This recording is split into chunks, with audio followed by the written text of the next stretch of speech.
Good evening, everybody, and welcome back. It is I, Nick, Pennsylvania, as always, with my good friend Brendan Bond. Good evening, Brendan. How you doing, Nick? I am a little under the weather, I'm feeling. If you are not in the room with me, then you know that it is kind of a cool, drizzly autumn evening here in northern Pennsylvania, and I have quite the severe case of sniffles, and I'm trying to determine whether it's a lapse in my allergies or whether or not I'm coming down with something. I think I sound okay, but I definitely am feeling a little on edge about the whole thing. So, with all of that said, it is one of those times where I'm a little bit in the dark. Bond's very Irish, and his folks were actually just in Ireland recently and returned and brought back some good stories. And actually, Bond has a book, a compilation really of 19th century and early 20th century stories, various spooky varieties, and we're going to kind of talk about a few of the stories. But before we get into that, a really nice thing happened that I was made aware of earlier in the week while I was out in Harrisburg. Bond, do you want to share just kind of spreading the word of another great show? Yeah. So, earlier in the week, I was sent a screenshot from a fellow podcaster named Christian, who does a Pennsylvania outdoors-centric podcast called Hemlocks to Hellbenders. I've listened to every one of their episodes. If you're into Pennsylvania outdoors activities and culture and everything, definitely check them out. But he sent me he was on Instagram and just kind of, soliciting other podcast recommendations from his followers. And someone commented on the post just saying, hey, the Ghost Furnace is great if you're into Pennsylvania cryptids. So just like seeing stuff like that in the wild, kind of unsolicited, is always just really cool to see. It was very exciting. And again, obviously, we're very Pennsylvanian ourselves. And so I'll have to check this out. What was it? Hemlocks to Hellbenders? Hemlocks to Hellbenders. Two things that we are very passionate about: coniferous trees and large aquatic amphibians. In fact, I believe you have one around on your license plate. Even I do. I have one of the Eastern Hellbender license plates. Haven't got any compliments on it yet, but I'm hoping to solicit some. I do remember you came up. We were hanging out one evening. And you're like, "Man, I have to show you something. You got to come to the truck real quick." And I was like, "I don't know what is in the bed of the truck, but exactly, it could be a lot of options. There's a lot of terrible stories start like this." So, okay. Anyway, we'll come back to it. So you have a book that is a compendium of older stories from Ireland, and you said there was one in particular that has some crossover to what we discussed last time about a large black dog, black shaggy wolf here in Pennsylvania. Tell us more about this book, and I'm just kind of curious. Yeah. So the reason I wanted to, first off, the book is called True Irish Ghost Stories: Haunted Houses, Banshees, Poltergeists, and Other Supernatural Phenomena. And this was compiled in the early 1900s. I believe the original date is 1912. So pretty old by most standards. And the two last time we talked, we were reading from a book from 1911. So we're getting up there now. right. All the way up to 1912. Quite the year. Right. A lot happened in that year. But the two gentlemen who compiled it are St. John D. Seymour and Harry L. Negan. My parents, like you were just saying, Nick, my parents were over in Ireland recently visiting family and just kind of vacationing. And in a small bookshop, they found this book and they were like, I think Brennan would like this. And they were correct, as per usual. It's a really interesting book because it was compiled at that time. These two gentlemen were working for different publications and just kind of soliciting stories from all over Ireland. The first thing that I noticed when reading through some of these stories was how familiar a lot of these things are. They sound like ghost stories that we hear from just last year. And I think people will enjoy hearing how people back then spoke about the subject. And one of the things I'm sure we're going to get to that I just want to mention off the top that I think you'll find interesting is the types of people who are reporting these stories. It's a lot of like clergymen and police officers and lawyers, people in the government, that had like their actual names like attached to these stories as people were writing in. And there's obviously a connection there with the spiritualist movement, because it was just, I think it was more common back then for the average person to be willing to talk about these things. Well, and that's what I was going to ask you. Do you think it was sort of a spirit of the age is maybe Yes. the reason why? Or do you think even when they were compiling these stories, because there was still, it's not like everybody bought into the spiritualist movement. There was a large skeptical movement. Well, but not even a movement. There was a large skeptical bunch of society at that time. Do you think maybe that they selected those stories particularly because these are authoritative people, Yes. seen as more credible? Yeah, I think there's definitely probably some cognitive selection going on there. But I mean, some of the stories are from just regular Joes, too. And honestly, and you'll see in some of these stories, they have their comments before and after. They really do take a really remarkably measured approach to everything. And I just just good vibes overall with the actual storytelling. I'm excited. Do you want to just jump into one? Yeah. So what we have, I have a few selections tonight. Like you mentioned, Nick, we'll start with one about black dogs. Because whenever I saw that, I immediately thought of Thomas White, who we recently had on. And yeah, he really got us on a kick with his werewolf statement, because as I recall saying the last time we spoke, that when he said about honest to goodness werewolf lore in northern Pennsylvania, and we both were surprised by that. So now I feel like it's very much at the front of our mind. Right. And Watson had a whole book on it that we talked about. So yeah, I mean, so we're going to start with a story on black dogs. Let me find it here real quick. Of all the strange beliefs to be found in Ireland, that in the black dog is the most widespread. There is hardly a parish in the country, but could contribute some tales relative to this specter.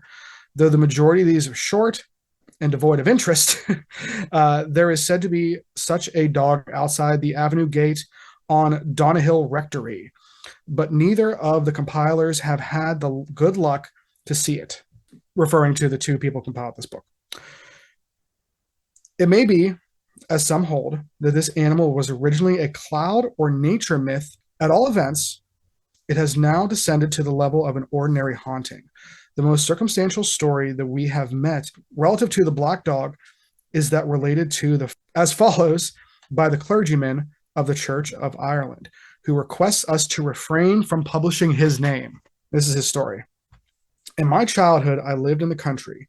My father, in addition to his professional duties, sometimes did a little farming in an amateurish sort of way.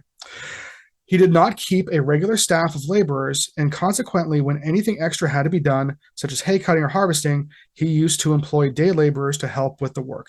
At such times, I used to enjoy being in the fields with the men, listening to their conversations. On one occasion, I heard a laborer remark that he had once seen the devil. Of course, I was interested and asked him to give me this experience. He said he was walking along a certain road, and when he came to a point where there was an entrance to a private place, the spot is well known to me, he saw a black dog sitting on the roadside. At the time, he paid no attention to it, thinking it was an ordinary retriever. But after he had passed on about 200 or 300 yards, he found the dog was beside him, and then he noticed its eyes were blood red. He stooped down and picked up some stones in order to frighten it away, but though he threw the stones at it, it did not injure it, nor indeed did it seem to have any effect. Suddenly, after a few moments, the dog vanished from his sight. Such was the laborer's tale. After some years, during which this time I had forgotten altogether about the man's story, some friends of my own brought the place at the entrance up to which the apparition had been seen. When my friends went to reside there, I was a constant visitor at their house. Soon after their arrival, they began to be troubled by the appearance of a black dog. Though I never saw it myself, it appeared to many members of the family. The avenue leading to the house was a long one, and it was customary for the dog to appear and accompany people for the greater portion of the way. Such an effect had this on my friend that they soon gave up the house and went to live elsewhere. This was a curious contribution of the laborer's tale. Okay, so when the very first thing I thought was he saw a demon or a devil, I think it said in the So he saw the beginning. devil. Yep. Saw the devil, which makes me think, okay, is there's the stories of devil dogs or Right. devil hounds that Mm-hmm. I feel like have become more popular recently. Agreed. I think that you hear more of those, and I'm not sure where like the impetus of that like comes from, whether they just have become more popular in the last like 10, 15 years, Yeah, or hellhounds, that's the other term. we're just hearing more about them. Yeah, I mean, there's definitely they've been around forever. Of course, Hmm. a lot even in popular culture, going back to the 1920s, For 1930s. sure. There's a Robert Johnson Hellhound on My Trail, which Right. almost Right. certainly had That had to do something variant with it. verses. Well, Yeah. it had variant verses, so those Depending. sorts of songs had been around for a while. Right. So I do feel like I've heard more about hellhounds recently, but of course, could he be saying I saw the devil as in I saw a devil as A in I devil. saw a bad Right. thing, like an impish thing, like it's a devil Hmm. of a gale outside right Right. now. Like, yeah, was it like a colloquialism? Yeah. Or you're right, it's just wicked cold at the Right. moment. We say Yeah. those sorts of things quite frequently. So I don't know if that's just a turn of phrase and he's still citing that this was an abnormal dog or it had Right. something of the devil in it, Right. And not it's, yeah. the pinnacle Not the figure. actual, yeah, not Lucifer Morningstar. Yeah. But yeah, I think it's interesting that again, Is that of Morningstar Farms fame? of the, yeah. But I think it's interesting that again, he says that the thing had red eyes. It doesn't sound like it was threatening beyond that, just its presence itself was threatening. Maybe that had something to do with it, that it wasn't attacking them, but just its presence was like, oh, that's not good.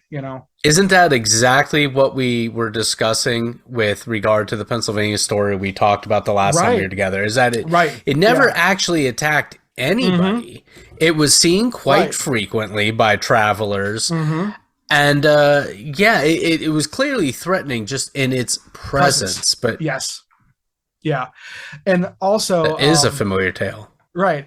And just for the provenance, this is being relayed to these compilers from a clergyman who heard the story from a day laborer and everything. So this isn't exactly a firsthand account, but it's an interesting story, I think, and has a lot of the hallmarks, like you said, of like modern black dog stories.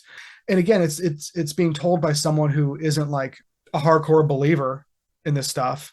Like he says, like, oh, I just thought it was a dog until it started doing weird things. Right, referring to the day laborer, that is. Mm-hmm. Right. Because like if I'm somewhere and I see a random black dog where it's not supposed to be, my first reaction is that's a hellhound. Right. I am primed for those kind of things. But yeah, so I thought that was an interesting one, and it harkens back to some of the things that we've talked about No, recently. it's remarkable, really, in the similarities, at least the behavioral similarities between that dog and the one we read about just the last time we were together. So Right. interesting, and it does. I know too. We spoke about last time how so much of the lore is almost certainly Germanic, Right. but I don't know. This story here Right. is too similar. Right. And it sounds very similar to a lot of the large black cat, stories you get out of England, even around the same time and in recent history. But I will ask this. With the shoemaker story that we read last time, there was seemingly a pretty clear reason why the wolf was there, and it was diagnosed by Granny Myers, the Right. local witch. Doesn't seem to be. Was there any clear reason why this? It just was kind of there and just Right. kind of followed people along, and the guy moved away, and Right. that was that. Right. Is And I it think still, for all we know, it could still be occurring right could there, still be right? occurring, It doesn't exactly. have any reopening or closing. Right, exactly. And I think and it's funny, you do have both types of those stories, especially in this book, where it's a very like the haunting is a very obvious reaction to things. It's either, something bad happening or, whatever. Then other ones almost sound like what we think of with a lot of like cryptid stories and things like that, where it's more environmental in the sense that it's like just a thing that's happening. It's not a result of, humans doing other things or anything like that. So, cool. So let's go ahead and read another one here. Let's do some of these poltergeist ones. Because first off, I thought it was interesting that they were even referring to them initially as poltergeist, because that's obviously a German term. But that shows us that at least at this time in Ireland, the term poltergeist was enough in, the cultural lexicon that they were able to use it with their readers of the time, and people knew what they were talking about. Okay, so we'll just go ahead and do two of these. Another similar story, again, this is already in the chapter about poltergeists. Another similar story comes from the north of Ireland in the year 1866. So this is getting back there, as recorded in the Larne Reporter of March 31st in that year. Two families residing in Upper Ballygowan near Larne suffered a series of annoyances from having stones thrown into their house both by day and by night. Their neighbors came in great numbers to sympathize with them in their affliction, and on one occasion, after a volley of stones had been poured into the house through the window, a young man who was present fired a musket in the direction of the mysterious assailants. The reply was a loud peal of satanic laughter, followed by a volley of stones and turf. On another occasion, a heap of potatoes, which was in an inner apartment of the house, was seen to be in commotion, and shortly afterwards its contents were hurled into the kitchen, where the inmates of the house with some of their neighbors were assembled. This is very Irish. It is extremely Irish. This is if it were America, it'd be like peanut butter and apples being thrown in. Yeah, apple pies being thrown through the window. Apple pies and peanut butter and Budweiser. I don't know. The explanation given by some people of this mysterious affair was as mysterious as the affair itself. It was said that many years before the occurrences, which we have now related, took place, the farmer who then occupied the premises in which they were happening was greatly annoyed by mischievous tricks which were played upon him by a company of fairies who had a habit of holding their rendezvous in his house. The consequence was that this man had to leave the house, which for a long time stood a roofless ruin. After a lapse of many years, when the story about the dilapidated fabric having been haunted and probably been forgotten, the people who then occupied the adjoining lands unfortunately took some of the stones of the old deserted mansion to repair their own buildings. As this, the fairies, or good people, were so much incensed, and they vented their displeasure on the offenders for which we have described. So that's the first poltergeist one. You want to comment on that one first, or go on to the next one? Well, I'll say I don't know if this is really poltergeist or fairies. There seems to be some confusion. So let's go on to this next poltergeist story and see if there's any overlaying theme or frustration. Right. And again, they're referring to these as poltergeists. A correspondent from County Wexford who desires to have his name suppressed writes as follows. Less than 10 miles from the town of Blank, County Wexford, lives a small farmer named Blank, who by dint of thrift and industry has reared a large family decently and comfortably. Some 20 years ago, Mr. Blank, through the death of a relative, fell in for a legacy of about £100. As he was already in rather prosperous circumstances, he and his old thatched dwelling house was not large enough to accommodate his increasing family. He resolved to spend the money in building a new one. Not long afterwards, building operations commenced. In about a year, he had a fine slatted cottage or small farmhouse erected and ready for occupation. So far, very well. But then our little friend, Mr. M, anticipated the troubles which were still ahead of him. He purchased some new furniture at the nearest town, and on a certain day, he removed all the furniture which the old house contained into the new one. In the evening, the family found themselves installed in the latter for good, as they thought. They all retired to rest at their usual hour. Scarcely were they snuggled, settling in bed, when they heard particular noises inside the house. As time passed, the din became terrible. There was shuffling of feet, slamming of doors, pulling about of furniture, and so forth. The man in the house got up to explore, but could see nothing. Neither was anything disturbed. The door was securely locked as he had left it. After a thorough investigation in which his wife assisted, he had to own he could find no clue to the cause of the disturbances.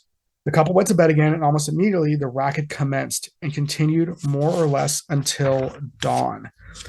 The inmates were puzzled and frightened, but determined to try whether the noise would be repeated the next night before telling their neighbors what had happened. But the pandemonium experienced the first night on their occupation was nothing compared with what they had to endure the second night and for several succeeding nights. Sleep was impossible, and finally Mr. Blank and his family, in terror, abandoned their new home and retook possession of their old one. That is the state of things to this day. The old house has been repaired and is tenanted. The new house, a few perches off, facing the public road, is used as a storehouse. The writer has seen it scores of times, and this story is well known to all over the countryside. Mr. Blank is disinclined to discuss the matter or to answer questions, but it is said he made several subsequent attempts to occupy the house, but always failed to stand his ground when night came and the usual rowdy disturbances commenced. It is said that when building operations were about to begin, a little man of bizarre appearances accosted Mr. Blank and exhorted him to build on a different site, otherwise the consequences would be unpleasant for him and his. While the local peasantry alleged that the house was built across a fairy pathway between two wraiths, and that this was the cause of the trouble. It is quite true that there are two large wraiths in the vicinity, and the haunted house is directly in a beeline between them. For myself, I offer no explanation, but I guarantee the substantial accuracy of what I have stated above. Okay, I do think it's kind of funny that they keep referring to that homeowner as being little. Our little friend. Right. Yeah. Like, why they got a rag on him? Right. Yeah. So, exactly. but I am happy that there seems to be some explanation as to why this occurred. Right. As in the previous one, I don't recall hearing any reason as to why it may or why it may have stopped. So, why only at night? Right, and that's the interesting thing, because when I think of a lot of the stories that you hear about fairies when they are kind of like messing with people, it doesn't seem contained to the night. It seems like it's just kind of general mayhem, right? You know, or that's exactly what I was thinking. Or if if there were any one time that in stories I've heard they appear to be more active, it would be the wee hours of the morning between, like, as the sun just starts casting that silver curtain across the land. Right, and also particular times of year. And it's interesting, like, again, the fact that it says that a small man of diminutive stature showed up and told this guy that, you know, this is going to be bad if you build a house here. Leprechaun lore is kind of all over the place, and I honestly don't know that much about it beyond like the surface level. But what if that was a leprechaun telling this guy, you know? This must be quite a small person, because the teller of the tale keeps referring to the main characters being short. The main character is the one who encounters this diminutive man. Yeah. What can we infer from that? Right, exactly. Yeah, it's all inference. But I think it's interesting. And again, nowadays, I think when we say poltergeist, a lot of times I think for myself, I always think of, okay, this is paranormal activity that is coming from people. You know, it's not a ghost, you know, necessarily. It's the loud spirit. Essentially, Noisy that's what ghost the word breaks down to, is a loud spirit. And I think that has evolved because, again, when we think of poltergeist, from the time I've been around, it meant something that was manipulating something. It had nothing to do with noise per se. Mm-hmm. It was always about physical manipulation. Right. And again, a lot of that is due to the movie Poltergeist, I think. There's obviously problems with it as far as, you know, getting ideas out there for people. But that being said, if I watched that movie probably way too young, and if I ever walk into a room and see like a stack of books where it shouldn't be, the idea of that kind of activity like scares the crap out of me. But I think it's interesting that they're almost using it as a category of activity. It doesn't have much to do with the source. It's just like, oh, when things are really noisy for no reason, that's a poltergeist. Well, it sounds like it's a tactic used by the little people. Right, right, right. And so I mean that's definitely it's definitely Well, I different, was gonna you say, know. I don't see even why they lump this into a poltergeist thing when Hmm. it seems pretty self-evident that they're pointing the blame towards this either a leprechaun or a little people sort Right, of thing. right. In both times, it seems like they should have known better, kind of thing. like, um, So I think that's interesting. Both how in both of those stories how the homeowners handled everything, but also just like how it's recorded and how it's relayed to the audience at the time. There's things that are definitely similar, but things that are definitely different. I think that's worth calling out. Okay, so let's do a general haunted place. I feel like this is the best one coming up. I feel like you've saved this deliberately because you said you were hunting for a good old fashioned ghost Good old, story. yeah. What was it last week? Good old fashioned down the farm ghost story. Yeah. Yes, sir. Um, so I got two here on ghost or just haunted places. And again, this is how they're categorizing them. I think part of how they categorize things is interesting. So, okay, we'll do both of these back to back again. So, a story of an old ghost which haunts a certain spot on an estate near the city of Waterford, which I have family in, bears a certain resemblance to the last story for reasons that it will only after the encounter has taken place in both cases, as it is known that anything out of the ordinary has been seen. So basically, I think they're saying that in the last story, and in a few stories here around haunted places, it's a lot of stories where people don't realize they're haunted until something happens afterwards where they're like, oh, that wasn't a real person or there wasn't a whatever there. In the early 80s of the last century, Blank Court near Waterford was occupied by Mr. and Mrs. Blank and their family of two young boys and a girl of 21 years of age. Below the house is a marshy glen with a big open drain cut through it. Late one evening, the daughter was out shooting rabbits near this drain and saw, as she thought, her half brother standing by the drain in a sailor suit, which, like other small boys, he wore. She called to him once or twice, and to her surprise, got no reply. She went towards him, and when she got close, he suddenly disappeared. The next day, she asked an old dependent who had lived many years in the place if there was anything curious about the glen. He replied at once, "Oh, you mean the little sailor man? Sure, he won't do anything to harm you." This was the first she had heard anything of the sort, but it was then found that none of the country people would go through the glen after dusk.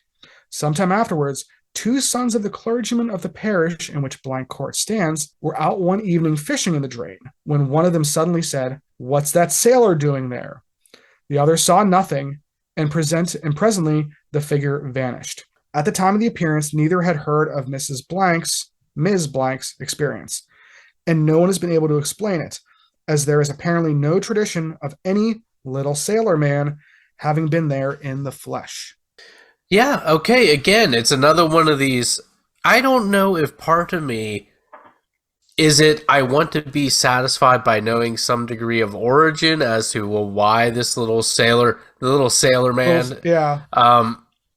Is it I want to because of a natural curiosity? Is it I want to because I feel like a story without any suspected origin would be unsatisfying to modern ears?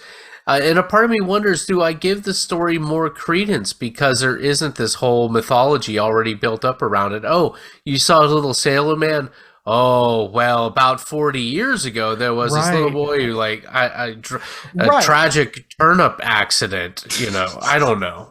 No, I think you're right, and it's interesting because I definitely feel the both those feelings because I think nowadays, as much as I like stories that are really nicely bookended and seem to like cover an arc, there are so many other stories out there that are short, simple, and just really weird and don't have any resolution to them.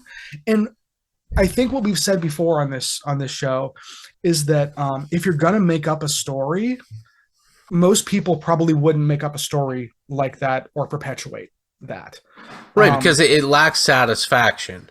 Right. It's and White, when we were talking to him about one of those classic folk tales, he said about, well, then the woman got killed down the road, something I said. Right. And he says, and it begs the question, well, who's telling the story then?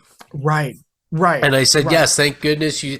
I remember I thanked him for saying something to that effect, because that has always frustrated me to no Right. end, that you will occasionally encounter those stories and they're told with such conviction if Right. they're told well, but then Right. again, there's this glaring issue.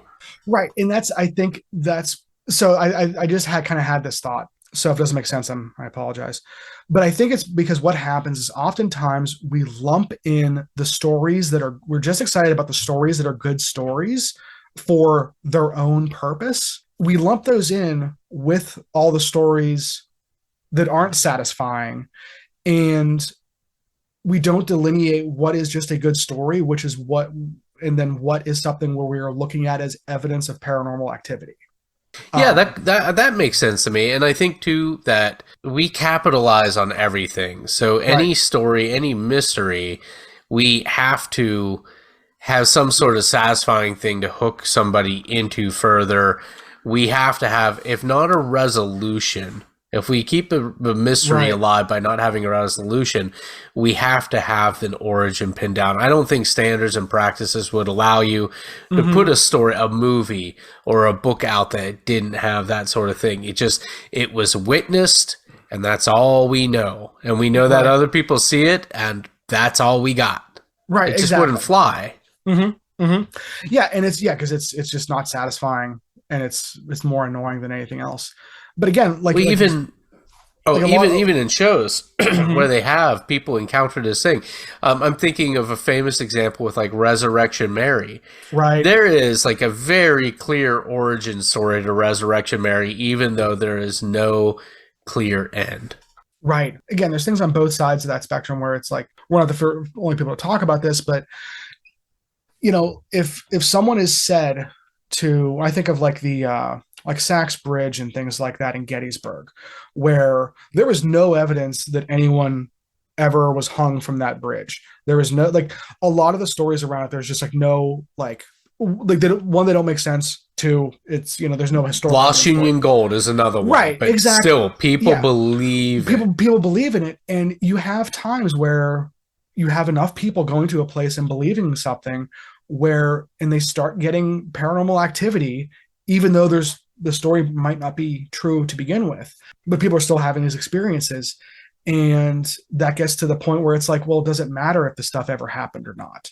Do we make it? Do we will it into being real? Right, exactly, exactly. So let me read the next ghost, just actually not just ghost story, but just straight up haunted place story here. This one has a name, Mr. Joseph M. Corson, a journalist on the staff of the Strabane Chronicle. So again, these are like actual people that would have been able to, you would have been able to look these folks up at the time. Has sent us a cutting from a paper describing a ghost which appeared to men working in an engine house at Strabane railway station on two successive nights in October of 1911. This one's fresh at the time. The article depicts very graphically the antics of a ghost and the fear of the men who saw it. Mr. Corson interviewed one of these men, Pinkerton by name, and the story is told in his words as follows. Michael Madden, Fred Oliphant, and I were engaged inside a shed cleaning engines.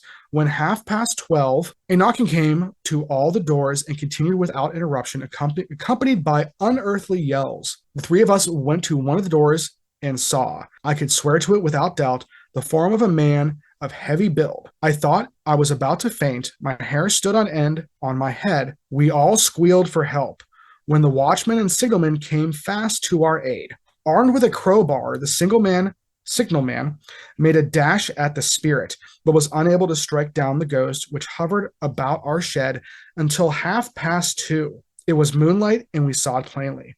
There was no imagination on our part.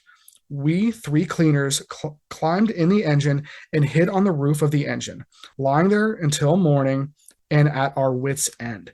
The next night, it came at 1:30. Oliphant approached the spirit within 2 yards, but he then collapsed, the ghost uttering terrible yells.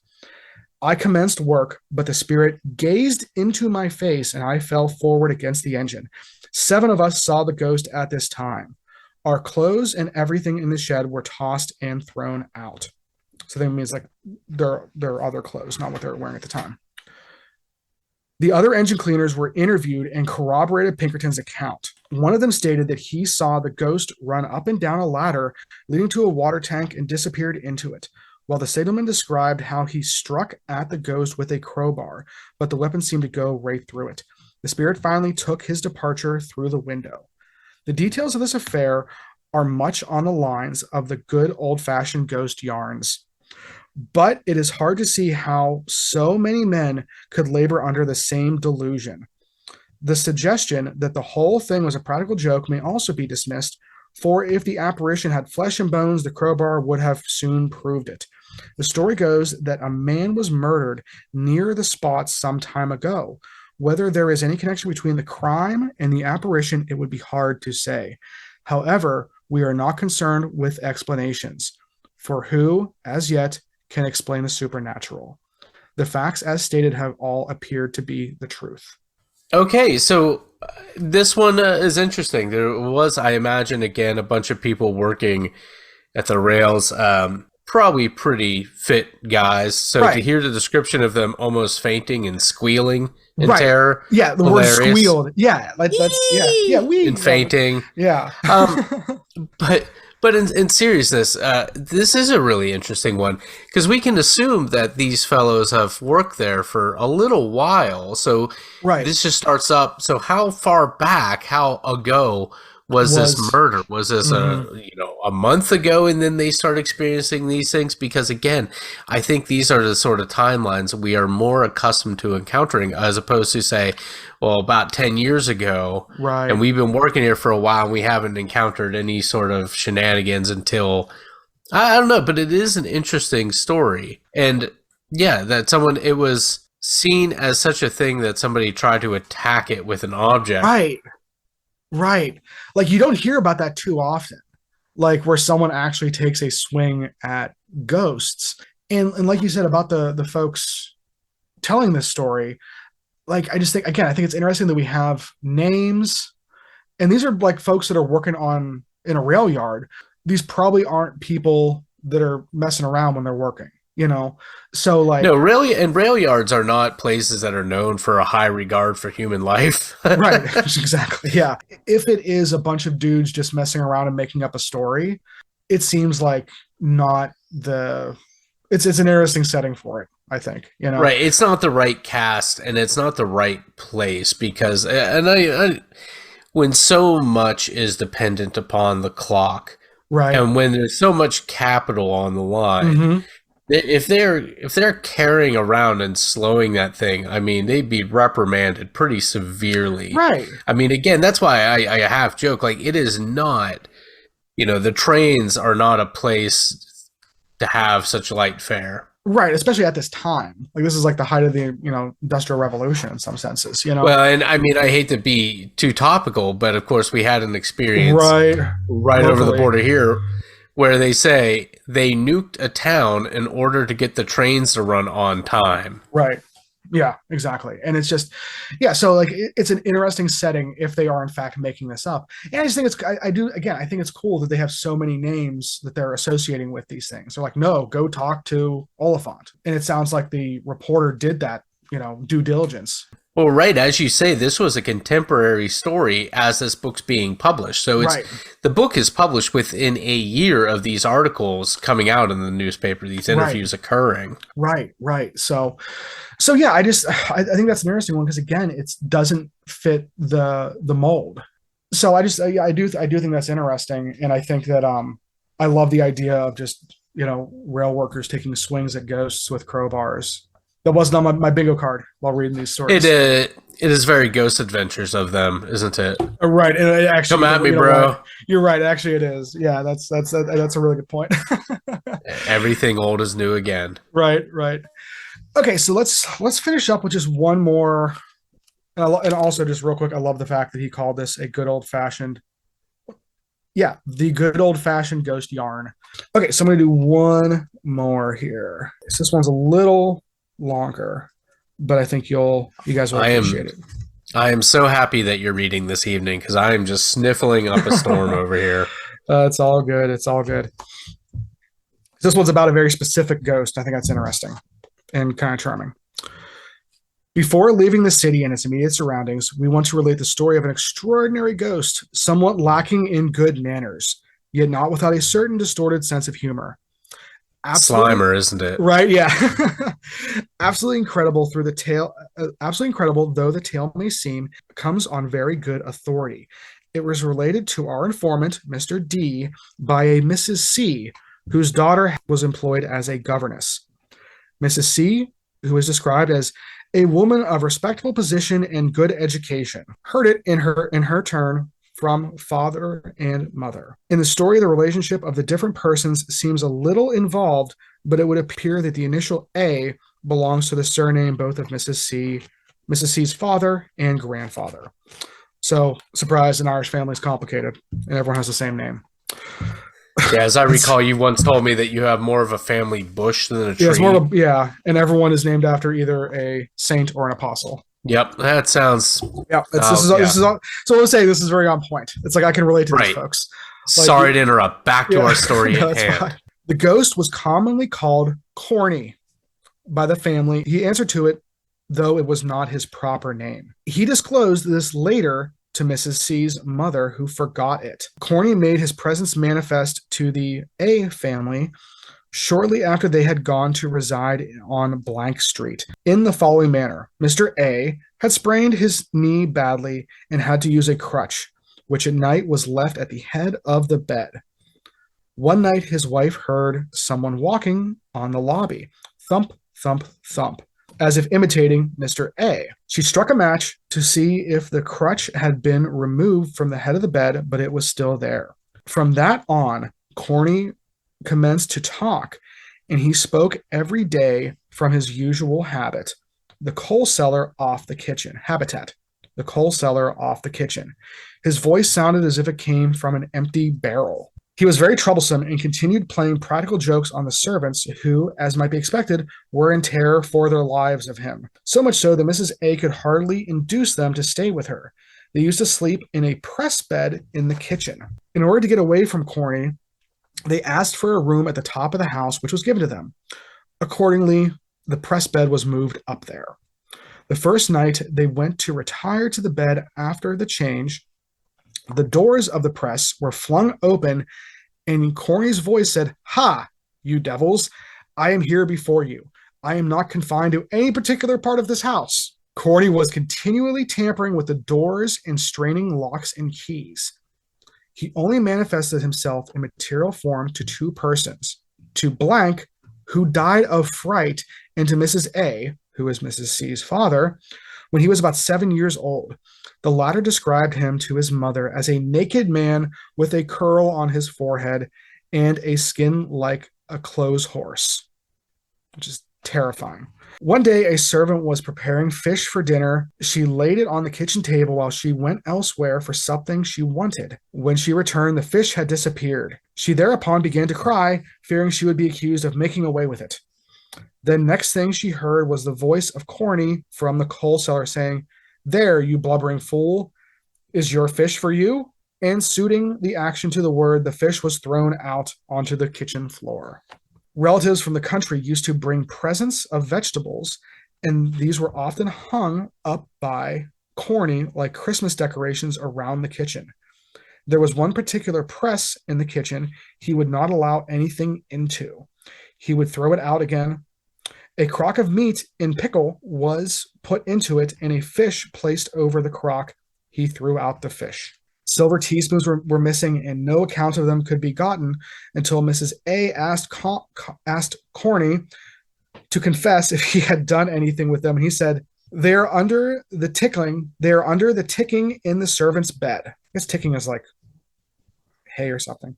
He had, she said. Well, I guess, I mean, if they've got a press bed, that's one of those folding beds. And back then, a lot of the, what you would call like a box spring was just rope, because you could have a crisscross rope, and then you could fold it up. So it's like before a Murphy bed, you had a press bed that you could then fold up and wheel to against a wall. So that makes sense enough to me. I learned something new today. He had, so he said, a daughter in blank street and sometimes announced that he was going to see her. It would not be here tonight. On one occasion, he announced that he was going to have company that evening, and if they wanted any water, to take it before going to bed, as he and his friends would be using it. Subsequently, that night, 5 or 6 distinct voices were heard, and next morning the water tank was black as ink. And not alone that, but the bread and butter in the pantry were streaked with marks of sooty fingers. A clergyman in the locality, having heard of the doings of Corny, called to investigate the matter. He was advised by Mrs. A to keep quiet and not to reveal his identity, as being the best chance of hearing Corny speak. He waited a long time, and as the capricious Corny remained silent, he left at length. The servants asked, "Corny, why did you not speak?" And he replied, "I did not speak while that good man was in the house. I could not speak while that good man was in the house." The servants sometimes used to ask him where he was. He would reply, "The great God would not permit me to tell you. I was a bad man, and I died the death." He named the room in the house in which he had died. Corny continually joined in any conversation carried on by people of the house. One could never tell when a voice from the coal cellar would interrupt into the dialogue. He had his likes and dislikes. He appeared to dislike anyone that was not afraid of him and would not talk to them. Mrs. C's mother, however, used to get good of him by coaxing. An uncle, having failed to get him to speak one night, took the kitchen poker and hampered at the door of the coal cellar, saying, "I'll make you speak." But Corny wouldn't. Next morning, the poker was found broken in two. The uncle used to wear spectacles, and Corny used to call him Four Eyes. An uncle named Richard came to sleep one night and complained in the morning that the clothes were pulled off of him. Corny told the servants in great glee, "I slept on Master Richard's feet all night." Finally, Mr. A made several attempts to dispose of his lease, but with no success. For when the intending purchasers were being shown the house and arriving at Corny's domain, the spirit would begin to speak, and the would-be purchasers would fly. He asked them not to change houses. They asked him if they changed house, would he trouble them? He replied, "No, but if they throw down this house, I will trouble the stones." At last, Mrs. A appealed to him to keep quiet and not to injure people who had never injured him. He promised that he would do so and said, "Mrs. A, you will be all right now, for I see a lady in black coming up the street to this house, and she will buy it." Within half an hour, a widow called and purchased the house. Possibly, Corny is still there, for our informant looked up the dictionary as he was writing and found the house marked vacant. So no, that I really enjoyed that one, although it makes a ghost sound kind of annoying. That one's much more of a poltergeist thing because this guy won't shut up unless you're not afraid of him, which is kind of counterintuitive. I do think it's funny that there are multiple incidents of fish lobbing. Right, there's fish being thrown around. Yeah, and great, now he's throwing the fish on the floor, so now this poor servant has to clean the fish, flood on the floor. It's just a mess. Right, and it's definitely it's obviously a mischievous ghost, and again, I feel like you don't hear that many stories of ghosts that are this vocal.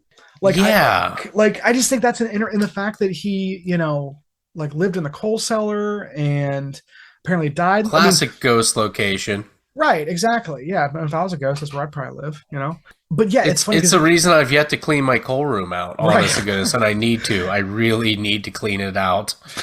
It's funny because there's so many things in here that make it sound like it could be a really scary story if it wasn't for the ghost. He's a very not scary everything. Ghost. He's calling people Four Eyes. My God. Right. It's just come on, man. You can do better than that. His nickname is Corny, and he only corrects people when they forget what his name actually is. Right. And it's just, there's a lot of interesting things in there. And I think that, again, it's almost like it's such an elaborate story. Well, and it's weird to me. There has to be more to it. I would figure that the story of this ghost, and we should spend some time looking up, and maybe that's something. I know we've gotten some help with this. Right. From some people that are listening to us overseas. So if you're listening to us and maybe you have access to some things, or maybe this is a tale that's common enough. Right. I would be really curious because, again, it seems like this was a constant ongoing conversation, a running conversation in the house with this specter. Right. Certainly somebody would have investigated this. It doesn't seem like every ghost haunted house movie starts out, the incidents are slow and they gradually ramp up. And is that modern storytelling? Is this the standards and practices to which I referenced earlier? Right. I'm sure. But this is sounding so regular that certainly other people would have looked into it.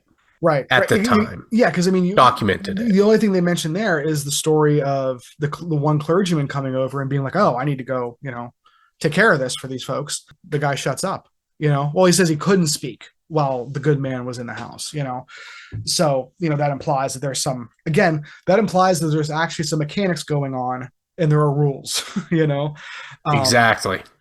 I love the fact that he says he was having company the one night and that they were, I guess, bathing in the like the water cistern, I guess. Yeah, that's what you do. Right. I mean, I like how we can presume that he's conducting himself like he does when he was alive, being annoying, terrible lines, lobbing fish, and just, invites friends over to bathe together.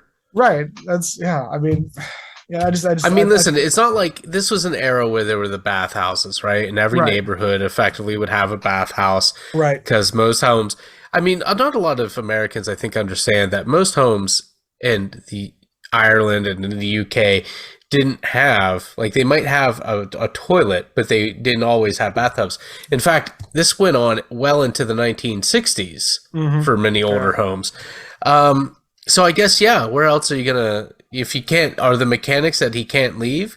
Remember, he said if they move, he's not going to see his daughter. Yeah, I'm going to go see my daughter. He did say that. That is true. So he's not. But he did say that if they move, he's not going to follow them. But if they knock the house down, he'll trouble the stones. I believe the phrase.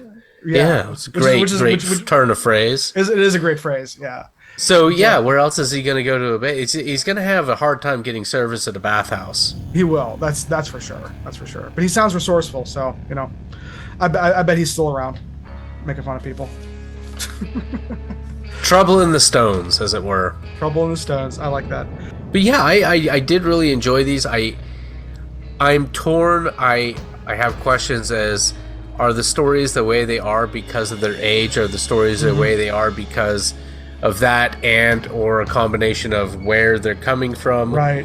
How has the way that we expect one of these stories influenced the way we hear these?